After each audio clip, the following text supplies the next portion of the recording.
Yan guys, pakita ko lang sa inyo ang kapaligiran dito sa New Zealand. Yan guys. Dati guys, gantong oras, ang dami-dami ng tao dito. Ayan. Pero ngayon, halos palaktaw-laktaw lang yung taong naglalakad.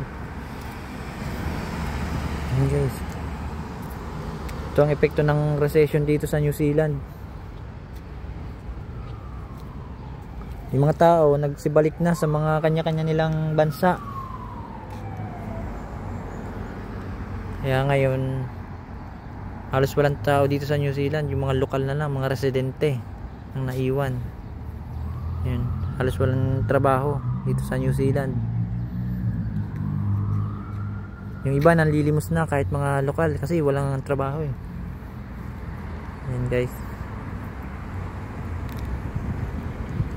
Kaya sa mga naghahangad na pumunta ngayon dito sa New Zealand, ito yung perfect timing na pumunta dito sa New Zealand. Yan guys.